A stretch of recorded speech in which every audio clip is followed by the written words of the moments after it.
ഇന്ന് നമ്മൾ പഠിക്കാൻ പോകുന്നത് colligative properties. Colligative properties are properties of solution which depends only on the number of moles of solute. It is independent of the nature of the solute. The important colligative properties are relative lowering of vapor pressure, elevation of boiling point, depression of freezing point, and osmotic pressure. Pure solventum ഒരു solution containing non volatile സൊല്യൂട്ടും consider ചെയ്യുക. Non volatile solute add ചെയ്യുമ്പോൾ സൊല്യൂഷൻ്റെ സർഫസിൽ വളരെ കുറച്ച് മാത്രമേ solvent particles ഉണ്ടാവുകയുള്ളൂ. അതുകൊണ്ട് കുറച്ച് സോൾവെൻറ്റ് പാർട്ടിക്കിൾസ് മാത്രമേ ഇവോപ്പറേറ്റ് ചെയ്യുള്ളൂ. അതുകൊണ്ട് വേപ്പർ പ്രഷർ ഡിക്രീസ് ചെയ്യും. Relative lowering of vapour pressure. According to Raoult's law, P1 is equal to P10 into X1. Relative lowering of vapor pressure, delta P1 is equal to P10 minus P1. Substituting for P1, P10 minus P1 is equal to P10 minus P10 into X1. That is P10 into 1 minus X1. We know 1 minus X1 is equal to X2, the mole fraction of solute. Therefore, P10 minus P1 is equal to P10 into X2, or P10 minus P1 divided by P10 is equal to X2. That is, the relative lowering of vapor pressure is equal to mole fraction of solute. We know mole fraction of solute X2 is equal to N2 by N1 plus N2. That is, relative lowering of vapor pressure P10 minus P1 divided by P10. That is equal to X2. That is equal to N2 by N1 plus N2. For dilute solution, N2 in the denominator can be negligible. Therefore, that is equal to N2 by N1. That is relative lowering of vapor pressure P10 minus P1 divided by P10 is equal to N2 by N1. That is equal to W2 by M2 divided by W1 by M1, where W2 and W1 are the masses and M1 and M2 are the molecular masses. Consider pure solvent and a solution containing non-volatile solute. Pure solventന് vapour pressure high ആണ്, അതുകൊണ്ട് boiling point low ആണ്. സൊല്യൂഷന് vapour pressure low ആണ്, so the boiling point is high. So when solvent changes to solution, there is elevation of boiling point. Vapour pressure temperature graph വരച്ചിട്ടുണ്ട്.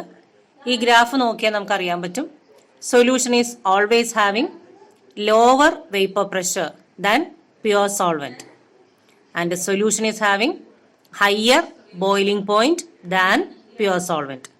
Pure solventനേക്കാളും സൊല്യൂഷന് higher boiling point ആണ്.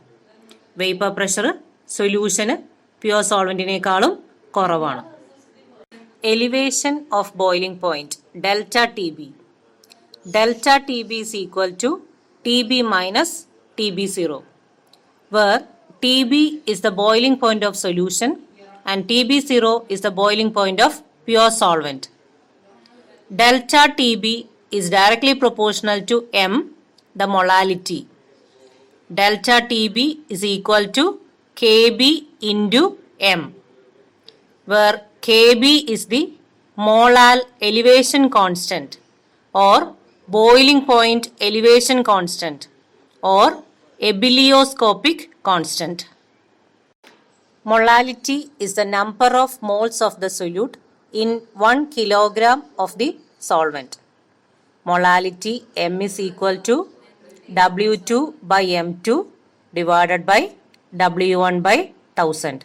That is M is equal to W2 into 1000 divided by M2 into W1.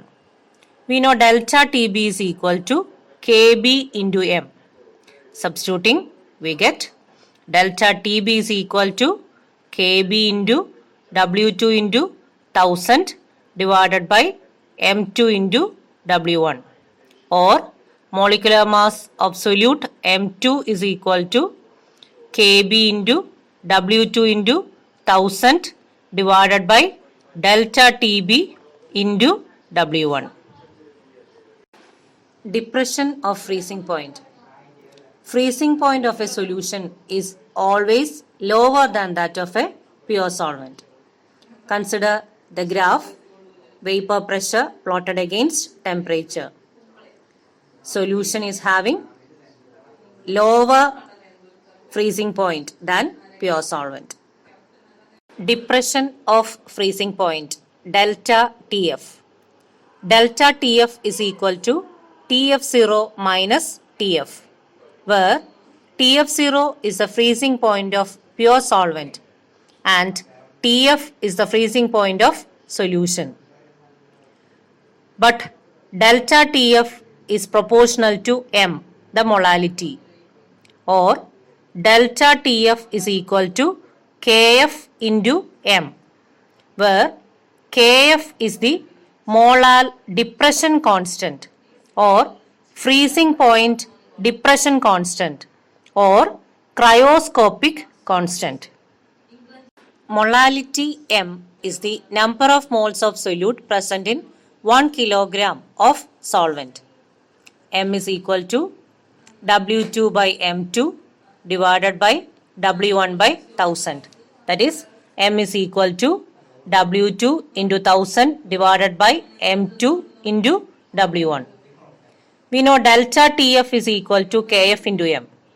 Therefore, delta Tf is equal to Kf into W2 into 1000 divided by W1 into M2, or M2 is equal to Kf into W2 into 1000 divided by delta Tf into W1.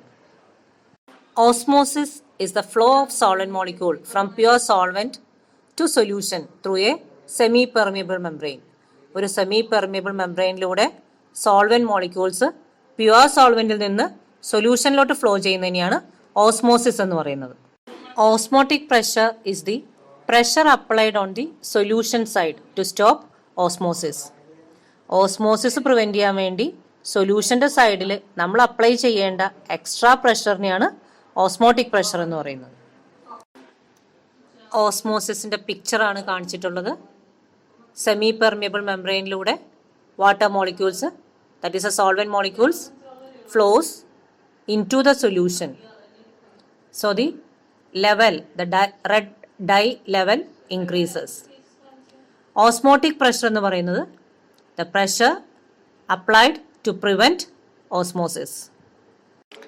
At a particular temperature, osmotic pressure pi is directly proportional to molarity C of the solution. Therefore, pi proportional to Ct, or pi is equal to R into Ct, where R is the universal gas constant. C, the concentration, is equal to N2 by V, that is number of moles divided by volume in liters. Pi is equal to N2 RT by V, or pi V is equal to N2 RT. But we know N2 is equal to W2 by M2, or pi V is equal to W2 RT by M2, or M2 is equal to W2 RT by pi V, where pi is the osmotic pressure. Osmotic pressure ഉപയോഗിച്ച് proteins, polymers, അതുപോലെ macro മോളിക്യൂൾസിന്റെ എല്ലാം molecular mass calculate ചെയ്യാനായിട്ട് നമുക്ക് ഉപയോഗിക്കാം. രണ്ട് സൊല്യൂഷൻസിന് same osmotic pressure ആണെങ്കിൽ അങ്ങനെയുള്ള സൊല്യൂഷൻസിനെയാണ് isotonic solutions എന്ന് പറയുന്നത്. സെമി പെർമിയബിൾ മെംബ്രെയിൻ കൊണ്ട് ഐസോട്ടോണിക് സൊല്യൂഷൻസ് സെപ്പറേറ്റ് ചെയ്താൽ അവിടെ ഓസ്മോസിസ് ഒന്നും ഉണ്ടാവില്ല. That is no osmosis occurs when isotonic solutions are separated by semi permeable membrane. Osmosis and blood cells. ഒരു ബ്ലഡ് സെല്ല് ഐസോട്ടോണിക് സൊല്യൂഷനിൽ വെച്ചാൽ അവിടെ ഓസ്മോസിസ് നടക്കില്ല. ഓസ്മോസിസ് 0 ആയിരിക്കും. കാരണം concentration of the solute inside and outside the cell is same. ഇനി ഒരു blood cell hypertonic സൊല്യൂഷനിൽ വെച്ചാൽ concentration of the solute outside the cell greater ആണ്. So the net flow of water outside the cell causes the cell to shrink. അത് shrink ചെയ്ത് dehydrated ആയി അത് dye ചെയ്തു പോകും. ഇനി ഒരു ബ്ലഡ് സെല്ല് ഹൈപ്പോട്ടോണിക് സൊല്യൂഷനിൽ വെച്ചാൽ, ഹൈപ്പോട്ടോണിക് എന്ന് പറയുമ്പോൾ concentration of the solute outside the cell is less than that inside. ഇവിടെ വാട്ടർ മോളിക്യൂൾസ് സെല്ലിൻ്റെ അകത്തോട്ട് കയറും, സെല്ല് സ്വെല്ല് ചെയ്യാൻ തുടങ്ങും, അത് ബേസ്റ്റ് ചെയ്യും, അത് പൊട്ടിപ്പോവാനിടയാവും. ഓസ്മോസിസിന്റെ കുറച്ച് ആപ്ലിക്കേഷനാണ് നമ്മളിവിടെ പറയുന്നത്. നമുക്കറിയാം, നമ്മൾ മാങ്ങയെല്ലാം ഉപ്പിലിട്ട് വെക്കാറുണ്ട്. ഉപ്പിലിട്ട് വെക്കുമ്പോൾ അത് ഷ്രിങ്ക് ചെയ്യും, അത് ഓസ്മോസിസിന്റെ എക്സാമ്പിളാണ്. അതേപോലെ വാടിയ പൂക്കളൊക്കെ നമ്മൾ വെള്ളത്തിലിട്ട് വെച്ചാൽ അത് റിവൈവ് ചെയ്ത് വരും. അതേപോലെ തന്നെ ലിംഡ് ക്യാരറ്റ് നമ്മൾ വെള്ളത്തിലിട്ട് വെച്ചാൽ അത് ഫേം ആവും. ഇതെല്ലാം ഓസ്മോസിസിന് ആപ്ലിക്കേഷനാണ്. കൂടുതൽ ഉപ്പുള്ള ഭക്ഷണം കഴിച്ചാൽ, അല്ലെങ്കിൽ സോൾട്ട് കൂടുതൽ കഴിച്ചിട്ടുണ്ടെങ്കിൽ, അങ്ങനെയുള്ള ആളുകളുടെ ടിഷ്യൂസിലെല്ലാം വെള്ളം കെട്ടിക്കിടക്കും, അല്ലെങ്കിൽ ഇന്റർസെല്ലുലാർ സ്പേസസിലെല്ലാം വെള്ളം കെട്ടിക്കിടക്കാനിടയാവും. ഈ ഒരു സിറ്റുവേഷനെയാണ് എഡമ എന്ന് പറയുന്നത്. മറ്റൊരു ആപ്ലിക്കേഷനാണ്, നമ്മൾ സാധാരണ മീറ്റ് എല്ലാം ഉപ്പിട്ട് വെക്കാറുണ്ട്, അല്ലെങ്കിൽ നമുക്ക് കടകളിൽ നിന്നൊക്കെ ഇപ്പോൾ വാങ്ങിക്കാൻ കിട്ടും ഡ്രൈഡ് ഫ്രൂട്ട്സ്. അതെല്ലാം ഷുഗർ ആഡ് ചെയ്ത് പ്രിസർവ് ചെയ്തിട്ടുള്ളതാണ്. ഇങ്ങനെ ചെയ്യുന്നത് കൊണ്ട് ബാക്ടീരിയ ആക്ഷനെ പ്രൊട്ടക്റ്റ് ചെയ്യും. അപ്പോൾ അതുകൊണ്ട് അതെല്ലാം കൂടുതൽ നാൾ ഇരിക്കാനായിട്ട് സഹായിക്കും. Reverse osmosis. നമുക്ക് ഓസ്മോസിസിൻ്റെ ഡയറക്ഷൻ റിവേഴ്സ് ചെയ്യാൻ പറ്റും. നമ്മൾ സൊല്യൂഷനിൽ കൂടുതൽ പ്രഷർ അപ്ലൈ ചെയ്താൽ സൊല്യൂഷൻ്റെ അകത്തുനിന്ന് സോൾവെൻറ്റ് മോളിക്യൂൾസ് പുറത്തേക്ക് ഫ്ലോ ചെയ്യും. ഈ പ്രിൻസിപ്പിളാണ് ഡീസലിനേഷൻ ഓഫ് സീ വാട്ടറിൽ ഉപയോഗിക്കുന്നത്. Abnormal molecular mass. നമുക്കറിയാം, സോഡിയം ക്ലോറൈഡ്, പൊട്ടാസ്യം ക്ലോറൈഡ് പോലെയുള്ള സൊല്യൂട്ട് മോളിക്യൂൾസ് വെള്ളത്തിലിട്ടാൽ അത് അയോണൈസ് ചെയ്യും. അപ്പോൾ നമ്പർ ഓഫ് മോൾസ് ഡബിൾ ആവും. അസറ്റിക് ആസിഡ് അതുപോലെയുള്ള മോളിക്യൂൾസ് അസോസിയേറ്റ് ചെയ്യും. അപ്പോൾ നമ്പർ ഓഫ് മോൾസ് പകുതിയായിട്ട് മാറും. കോളിഗേറ്റീവ് പ്രോപ്പർട്ടീസ് എന്ന് പറഞ്ഞാൽ നമ്മൾ പഠിച്ചു, that depends only on the number of moles of solute. അപ്പോൾ ഡിസോസിയേറ്റ് ചെയ്യുമ്പോൾ നമ്പർ ഓഫ് മോളിക്യൂൾസ് ഇരട്ടിയാവും, അസോസിയേറ്റ് ചെയ്താൽ നമ്പർ ഓഫ് മോൾസ് പകുതിയാവും. അപ്പോൾ കോളിഗേറ്റീവ് പ്രോപ്പർട്ടീസ് ഉപയോഗിച്ച് നമ്മൾ മോളിക്കുലർ മാസ് കാൽക്കുലേറ്റ് ചെയ്തിട്ടുണ്ടെങ്കിൽ അതിൽ അബ്നോർമാലിറ്റി ഉണ്ടാവും. ഇതിനെയാണ് അബ്നോർമൽ മോളിക്കുലർ മാസ് എന്ന് പറയുന്നത്.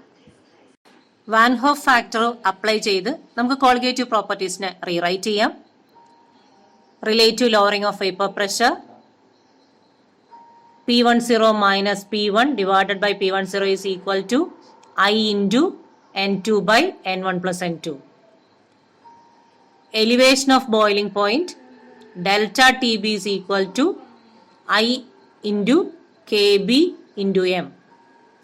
Depression of freezing point delta TF is equal to I into KF into M. Osmotic pressure pi is equal to I into N2 into RT divided by V. Van Hoff എന്ന് പറയുന്ന scientist introduce ചെയ്ത ഒരു ഫാക്ടറാണ് van Hoff factor I എന്ന് പറയുന്നത്. ഇത് ഡിസോസിയേഷനും അസോസിയേഷനും account ചെയ്യാൻ വേണ്ടിയിട്ട് ഇൻട്രൊഡ്യൂസ് ചെയ്ത ഒരു ഫാക്ടറാണ്. I is equal to normal molar mass divided by abnormal molar mass, or I is equal to observed colligative property by calculated colligative property, or Van Hoff factor I is equal to total number of molecules of particles after association or dissociation divided by number of moles of particles before association or dissociation. Sodium chloride, potassium chloride പോലെയുള്ള സൊല്യൂട്ടിന് I value എന്ന് പറയുന്നത് nearly equal to 2 ആയിരിക്കും. Acetic acid പോലെ associate ചെയ്യുന്ന മോളിക്യൂൾസിന് I value എന്ന് പറയുന്നത് nearly equal to half ആയിരിക്കും.